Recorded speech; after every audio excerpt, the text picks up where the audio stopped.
श्री साई नमो नमः। जय जय साई नमो नमः।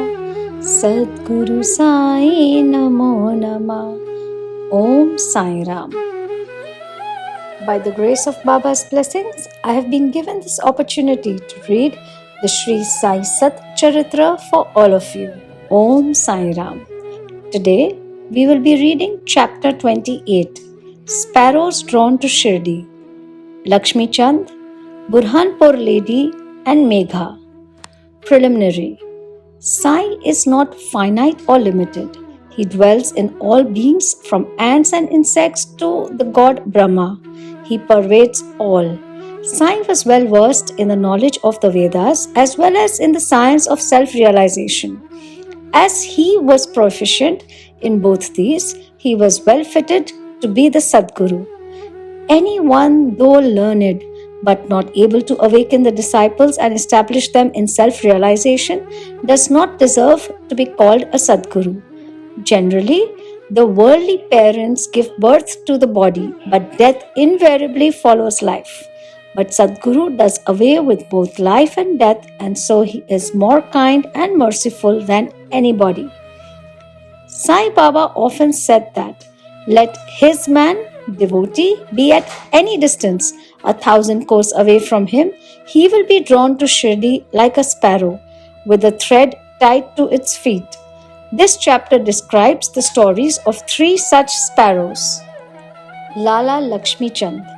This gentleman was first serving in the Sri Venkateshwar Press in Mumbai, then in the railway department and afterwards in the firm of Messrs. Raleigh Brothers and Company as a munshi or clerk. He came in Baba's contact in 1910. 1 or 2 months before Christmas, he saw in his dream at Santa Cruz, which is a suburb of Mumbai, an old man with a beard standing and surrounded by his bhaktas. A few days later, he went to the house of his friend Mr. Dattatreya Manjunath Bijur to hear the kirtan by Das Kanu. It was and is always the practice of Das Kanu to keep Baba's picture in front of the audience while doing the kirtan. Lakshmi Chand was surprised to see that the features of the old man he saw in his dream tallied exactly with those in the picture, and thus he came to the conclusion that the old man he saw in his dream was Sai Baba himself. The sight of this picture, Das Kanu's kirtan, and the life of the saint Tukaram on which Das Kanu discoursed, all these things made a deep impression on his mind, and he decided to go to Shirdi. It is always the experience of the bhaktas that God always helps them in their search for Sadguru and other spiritual endeavors. That very night, a friend named Shankar Rao knocked at his door and asked him whether he would accompany him to Shirdi. His joy knew no bounds, and he at once decided to go to Shirdi. He borrowed rupees 15 from his cousin and after making due preparations, left for Shirdi. In the train, he and his friend Shankar Rao did some bhajan, that is, they sang religious songs and inquired about Sai Baba with some fellow passengers, 4 Mohammedans who were returning to their place near Shirdi. They all told them that Sai Baba was a great saint living in Shirdi for many years. When they reached Kopargaon, he wanted to buy some good guavas as offering to Baba, but he was so wrapped in the scenery and sights there that he forgot to purchase them. When they were nearing Shirdi, he was reminded of the guavas. Just then he saw an old woman with a guava basket on her head running after the tonga. The tonga was stopped and he gladly purchased some fruits. When the woman said, "Take all the rest and offer them on my behalf to Baba." The facts, namely that he had intended to purchase guavas but had forgotten to do so, the old woman's encounter and her devotion to Baba, all these were a pleasant surprise to both the friends, and Lakshmi Chand thought in his mind that the old woman might be some relation of the old man he saw in his dream. Then they drove on and came near Shirdi, and on seeing flags on the masjid, they saluted them. With puja materials in hand, they went to the masjid and worshipped Baba with due ritual. Lakshmi Chand was much moved and was extremely happy to see Baba. He wrapped himself around with Baba's feet as a bee with a sweet-smelling lotus. Then Baba spoke as follows. Cunning fellow, he does bhajan on the way and inquires from others. Why ask others? Everything we should see with our own eyes. Where is the necessity to question others? Just think for yourself whether your dream is true or not. Where was the necessity of the darshan by taking a loan from a Marwadi? Is the heart's desire now satisfied? Hearing these words, Lakshmi Chand was wonderstruck at Baba's omniscience. He was at a loss to know how Baba came to know about all the things that had happened en route from his house to Shirdi. The chief thing to note in this respect is that Baba never liked people to borrow or take loan for his darshan or celebrating any holiday or making any pilgrimage. Sanza. At noon, when Lakshmi Chand was sitting for meals, he got some sanza, that is wheat pudding, from a devotee as prasad. He was pleased to have it. Next day also he expected it, but got nothing. So he was anxious to get it again. Then on the third day at the noon aarti time, Bapu Sahib Jog asked Baba what nevedya he should bring. Baba told him to bring sanza. Then the bhaktas brought 2 big potfuls of sanza. Lakshmi Chand was very hungry and there was some pain in his back. Then Baba said to him, "It is good that you are hungry. Take sanza and some medicine for the pain in the back." He was again wonderstruck to see that Baba again read his mind and spoke out what was passing therein. How omniscient was he! Evil eye. During this visit, he, Lakshmi Chand, also witnessed one night the procession to the Chavdi. Baba then suffered much from cough. He thought that this suffering of Baba might be due to somebody's evil eye. Next morning, when he went to the masjid, Baba spoke to Shama as follows. "I suffered last night from cough. Is it due to some evil eye? I think that somebody's evil eye has worked on me, and so I am suffering." In this case, Baba spoke out what was going on in the mind of Lakshmi Chand. On seeing these proofs of Baba's omniscience and kindness to his bhaktas, he fell prostrate at Baba's feet and said, "I am much blessed with your darshan. Ever be kind and merciful to me and protect me always.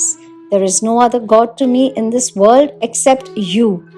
Let my mind be ever wrapped in your bhajan and feet. Let your grace protect me from the miseries of the world and let me ever chant your name and be happy." After getting Baba's udi and blessings, he returned home with his friend, much pleased and contented, and was singing Baba's glory on the way. He remained a staunch devotee of Baba then onwards and always sent garlands of flowers, camphor and dakshina with any person of his acquaintance bound for Shirdi. Burhanpur lady. Now let us turn to another sparrow or devotee. One lady in Burhanpur saw in her dream Sai Baba coming to her door and begging khichdi, that is rice cooked with dal and salt, for his meals. On waking up, she saw nobody at her door. However, she was pleased with the vision and told it to all, including her husband. He was employed in the postal department, and when he was transferred to Akola, both husband and wife, who were devout persons, decided to go to Shirdi. Then on a suitable day, they left for Shirdi, and after visiting Gomati Tirth on the way, reached Shirdi and stayed there for 2 months.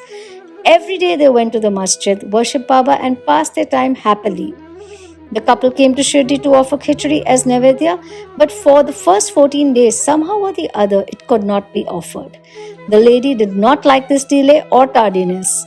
Then on the 15th day, she came at noon to the masjid with her khichdi. There she found that Baba and others were already sitting for meals and that the curtain was down. Nobody dared enter in when the curtain was down, but the lady could not wait. She lifted up the curtain and entered. Strange to say that Baba seemed that day hungry for khichdi and wanted that thing first. And when the lady came in with the dish, Baba was delighted and began to eat morsel after morsel of khichdi. On seeing the earnestness of Baba in this respect, everybody was wonderstruck, and those who heard the story of khichdi were convinced about his extraordinary love for his devotees. Megha. Now let us go to the third sparrow. Megha of Viramgaon was a simple and illiterate Brahmin cook of Rao Bahadur H.V. Sathe. He was a devotee of Shiva and always chanted the 5-syllabled mantra Namah Shivaya. He did not know the Sandhya nor its chief mantra, the Gayatri. Rao Bahadur Sathe was interested in him taught him the Sandhya and the Gayatri. Sathe told him that Sai Baba of Shirdi was the embodied form of God Shiva and made him start for Shirdi. At Bharuch railway station, he learned that Sai Baba was a Muslim and his simple and orthodox mind was much perturbed at the prospect of bowing down to a Muslim, and he prayed to his master not to send him there.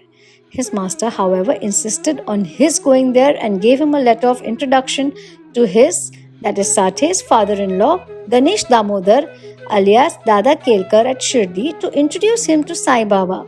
When he reached Shirdi and went to the masjid, Baba was very indignant and would not allow him to enter.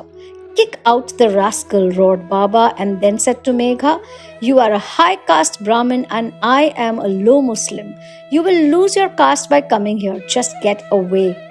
On hearing these words, Megha began to tremble. He was wondering as to how Baba had come to know about what was passing in his mind. He stayed there for some days, serving Baba in his own way, but was not convinced. Then he went home and then to Triambak, that is Nashik district, and stayed there for a year and a half. Then again he returned to Shirdi. This time at the intercession of Dada Kelkar, he was allowed to enter the masjid and stay in Shirdi. Sai Baba's help to Megha was not through any oral instruction. He worked upon Megha internally, that is mentally, with the result that he was considerably changed and benefited. Then Megha began to look upon Sai Baba as an incarnation of Shiva.